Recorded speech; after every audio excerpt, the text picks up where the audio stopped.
A hospital room, a place that's supposed to be for healing, became a death chamber. January 23rd, 2014.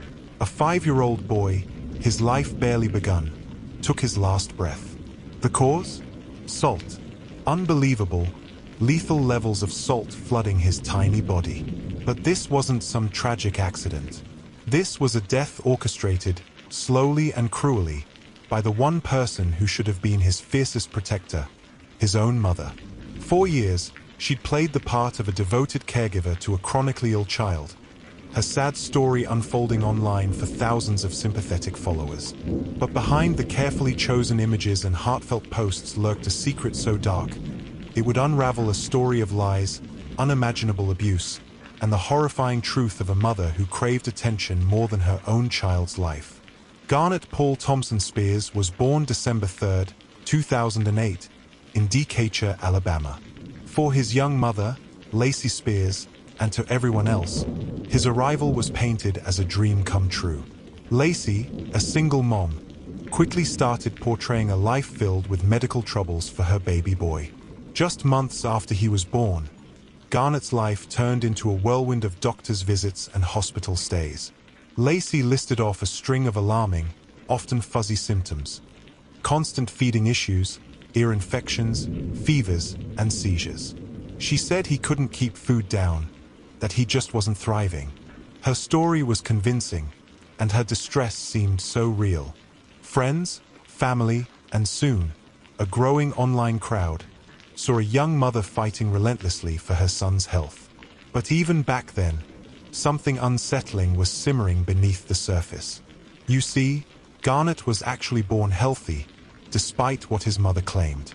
The sicknesses that haunted him seemed to pop up out of nowhere, often without any clear medical reason. He was in and out of hospitals constantly. Some say 23 times before he was even 10 months old. Every visit, every new symptom, Lacey carefully documented it all, not just for doctors, but for her blog, Garnet's Journey, and her very active Facebook page. She posted photos of Garnet, tiny and vulnerable in hospital beds, tubes connected to his little body, his face often showing a tiredness no kid should ever feel. Her posts were packed with details of his suffering, her own fears, and her supposed endless dedication. And, of course, sympathy and support just poured in. Things got more intense medically. When Garnet was only 9 weeks old, Lacey told doctors he couldn't keep formula down. So, he got a nasogastric feeding tube. Later, by age 2, that was swapped for a G-tube, surgically put right into his stomach. Lacey claimed this was absolutely necessary, a lifeline for a child who, she said, just couldn't eat normally. But here's the thing. Some people who knew them back then would later say they never saw any signs of these severe feeding problems Lacey talked about.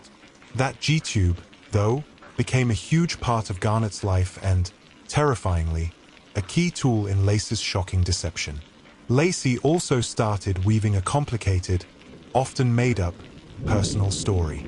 She told friends and her online followers that Garnet's dad, a police officer named Blake, had tragically died in a car crash. This, she said, left her a grieving widow and a single, devoted mom. The truth? Garnet's biological father, Chris Hill, was very much alive. He'd later say Lacey deliberately kept him away from his son. This made-up story of loss and struggle just ramped up the sympathy she got. People saw her as a young woman bravely and gracefully dealing with unbelievable hardship. As Garnet got older, so did his list of supposed illnesses. Lacey reported severe digestive problems, uncontrollable seizures, and a bunch of other issues that left doctors scratching their heads. The pattern was disturbingly familiar.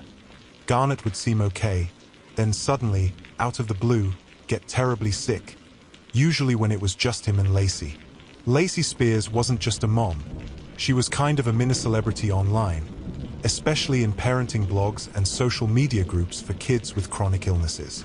Her blog, Garnet's Journey, and her constant Facebook updates created this vivid, heartbreaking image of a little boy fighting some relentless, mysterious sickness, with his mom as his unshakable champion. Every post, every photo, was carefully chosen to get the most sympathy and admiration possible. She documented every hospital stay, every new symptom, every setback, and any tiny glimmer of what looked like improvement. Her followers soaked up every word, sending prayers, virtual hugs, and sometimes even money. Lacey posted pictures of Garnet in hospital cribs, Garnet with tubes, Garnet looking pale and weak. She wrote about sleepless nights, constant worry, and how heavy the burden of caring for such a sick child felt. Her words were emotional, often dramatic, all to pull her audience into her world of never-ending crisis. This online image became Lacey's lifeline, not really for support, but for the attention and validation she desperately wanted. She played the mama bear role perfectly, fiercely protective, knew all the medical terms, and seemed to be giving up everything for her son. This carefully built image was so convincing, it basically shielded her from any suspicion for years. If anyone dared to question the constant stream of illnesses or the holes in her stories, they were usually shut down by her loyal fans. But behind the screen, a very different story was playing out. Lacey and Garnet moved a lot, from Alabama to Florida, and then to Chestnut Ridge, New York. And wouldn't you know it, each move often happened right when doctors started asking too many questions, or maybe getting a bit too close to the truth. Every new place meant new doctors, new hospitals, and a fresh audience for her sad story.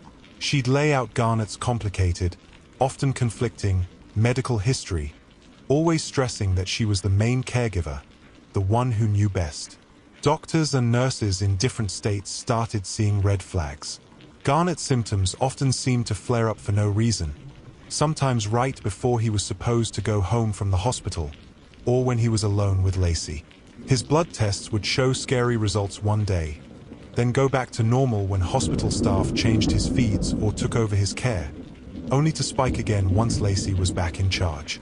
These ups and downs didn't match any known medical conditions, leaving doctors stumped. Some medical staff even noticed Garnet seemed to get better when he was away from his mother, a huge warning sign in medical child abuse cases. Still, Lacey was a pro at dodging suspicion. She spoke well, seemed to have done her homework, and always had an explanation, no matter how twisted, for Garnet's health problems. She'd argue with doctors, question their diagnoses, and if she felt like her story was at risk, she'd pack up and leave, looking for a new medical team that was more open to her version of things. Her online followers, totally in the dark about these behind-the-scenes issues, kept seeing her as a victim of a careless or clueless medical system. This just fed her belief that she was doing the right thing, and her followers ate it up. The internet didn't just give her an audience, it gave her a shield. Then came January 2014. Lacey Spears' carefully built world started to fall apart, and it led to the tragic and completely preventable death of her son, Garnet. 5-year-old Garnet was taken to Nyack Hospital in New York. He was having seizure-like symptoms, something Lacey had reported many times before. Just like always, Lacey was right there with him, documenting his condition for her online fans, playing the part of the worried, exhausted mom. But this time, something was off. Doctors at Nyack Hospital were really worried about how quickly Garnet was getting worse and, critically, by his sodium levels. His sodium had shot up from normal to a shocking 182 mec/L.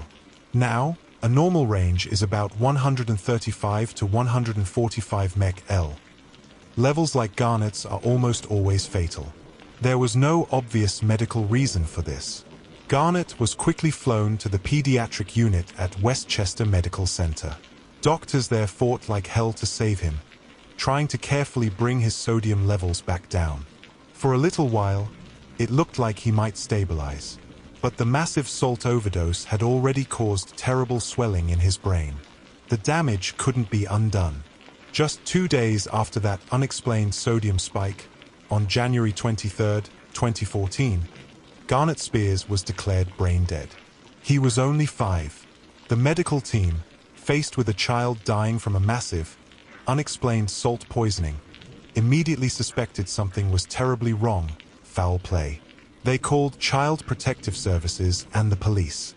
An investigation kicked off, and the spotlight quickly fell on the one person who was always with Garnet, unsupervised, and had access to his feeding tube. His mother, Lacey Spears.